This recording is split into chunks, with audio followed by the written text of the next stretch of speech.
Scene diawali dengan bayangan masa kecil, makanya Gojo ketika dia pertama kali jatuh cinta dengan boneka Hina buatan kakeknya.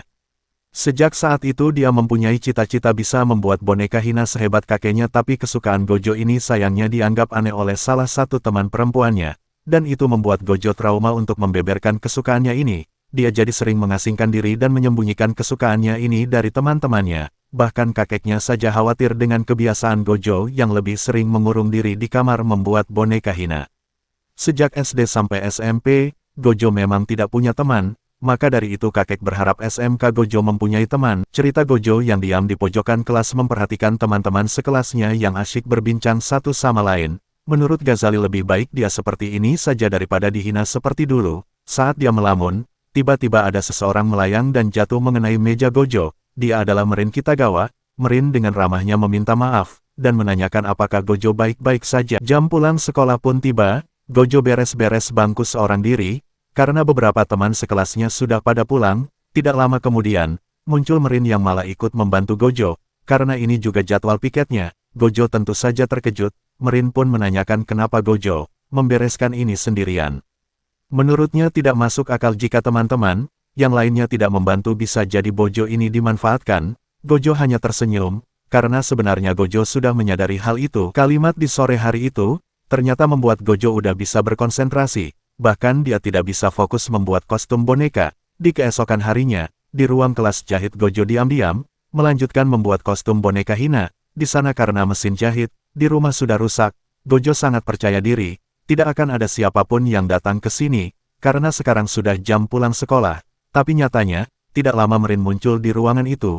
Gojo sangat terkejut, dia mencoba menutupi keadaannya ini, dengan berbagai macam alasan. Sayang Merin sudah melihat boneka Hina, yang ada di tangan Gojo sekarang. Tidak disangka-sangka, respon Merin sangat baik, ketika melihat boneka Hina. Bahkan Merin memuji boneka Hina, yang menurutnya sangat cantik. Merin pun mulai menanyakan alasan kenapa Gojo ada di sini. Merin tiba-tiba kegirangan, ketika tahu Gojo bisa membuat kostum. Merin pun meminta Gojo untuk melihat ke arah lain, karena Merin akan berganti pakaian, dan inilah kostum buatan Merin. Sebenarnya Merin datang ke sini adalah ingin membuat baju cosplay dari karakter game hot kesayangannya. Yang benar, Hashizuku Merin membuatnya secara otodidak, sehingga hasilnya yang seperti ini walau sebenarnya memang belum selesai. Gojo pun melihat lebih detail, dan tidak sengaja mengatakan berbagai macam kesalahan yang dilakukan Merin dalam menjahit baju itu, karena contoh dan hasilnya sangat jauh berbeda. Melihat Merin yang sedih, Gojo pun tersadar dan meminta maaf. Untungnya Merin tidak marah sama sekali.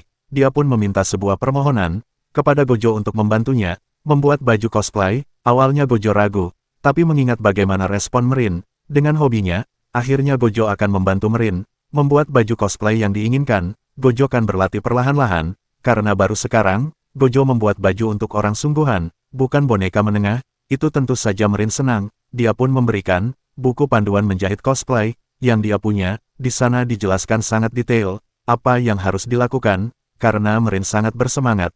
Keesokan harinya, Gojo kedatangan tamu, yaitu Ratu Merin. Kedatangan Merin ini karena ternyata dia sudah tidak sabar membuat baju cosplay, sehingga dia meminta Gojo mengukurnya hari ini juga. Tanpa basa-basi Merin masuk begitu saja ke dalam rumah, bahkan dia langsung masuk ke kamar Gojo. Karena ini kali pertama ada teman perempuan masuk kamarnya, tentu saja jantung Gojo jadi berdegup kencang.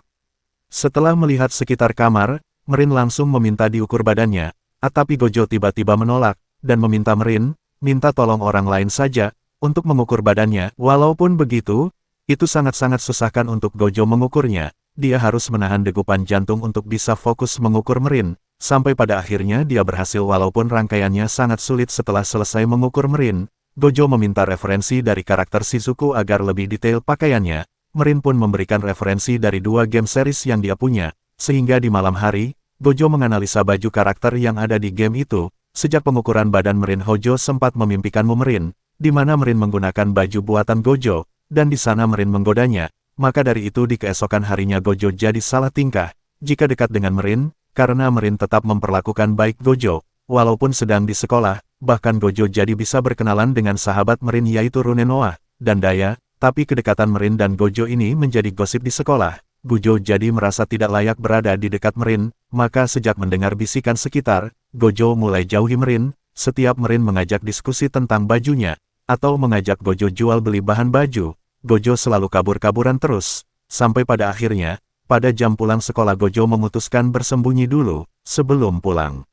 Tapi karena Merin ini sangat cerdas, dengan cepatnya, Merin berhasil menemukan Gojo di sana. Merin menanyakan alasan Gojo menghilang, dan akhirnya Gojo pun mengungkapkan kalau dia tidak ingin orang lain mengira mereka pacaran. Gojo merasa tidak nyaman dengan gosip yang tersebar. Merin pun hanya tertawa, dia masa bodoh dengan omongan orang lain. Maka dari itu Merin langsung menarik Gojo untuk mulai membeli bahan baju mereka, memilih bahan dari satu tempat ke tempat yang lainnya. Bagi Gojo dan Merin ini sangat-sangat menyenangkan, walaupun Merin menggunakan uang hasil kerja sampingannya, tapi menurutnya inilah tujuan sebenarnya mengumpulkan uang, yaitu untuk bisa membuat baju cosplay impiannya. Singkat cerita malam pun tiba, mereka baru makan ramen. Di sepanjang jalan Merin kembali menceritakan tentang orang-orang yang suka berpose menggunakan baju cosplay. Salah satunya bernama Juju. Juju ini selalu menampilkan baju cosplay yang sangat profesional, tapi dia orang yang misterius. Karena dia tidak pernah muncul di event-event tertentu, selalu menjelaskan itu semua Merin. Gojo cuma diam saja. Merin pun menanyakan kenapa Gojo diam saja.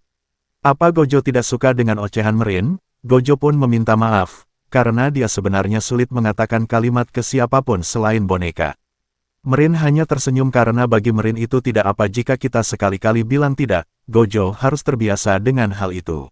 Singkat cerita Gojo pun sampai di rumah, dan dia tidak sengaja menjatuhkan tas belanjaan yang mengeluarkan lingeri Merin. Hal itu ternyata mengejutkan kakek sampai terjatuh, membuat sarafnya ada yang terjepit, sehingga kakek diungsikan pindah ke rumah pamannya. Karena kebetulan rumah pamannya ini dekat dengan rumah sakit, sejak hari itu Gojo jadi disibukkan dengan berbagai macam hal. Selain menjahit baju, Gojo harus sekali-kali mengunjungi kakeknya juga. Beberapa hari kemudian Gojo baru tersadar kalau minggu depan ada ujian dan Gojo sangat sibuk sampai-sampai dia dan Merin tidak saling bertemu.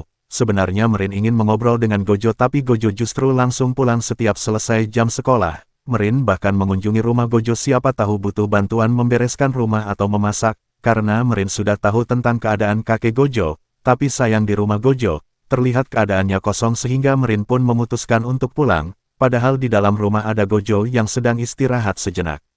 Di sana Gojo merasa sangat-sangat kelelahan. Di tengah rasa sedihnya, tiba-tiba muncul wajah Merin yang ceria, dan semangat menanti selesai kostum itu, sehingga dari sanalah Gojo kembali bersemangat. Singkat cerita di pagi hari Merin menerima pesan dari Gojo, yang mengatakan kalau baju cosplaynya sudah selesai. Sesampainya Merin di rumah Gojo mengatakan kalau dia sangat bersyukur bisa selesai walau sangat mepet.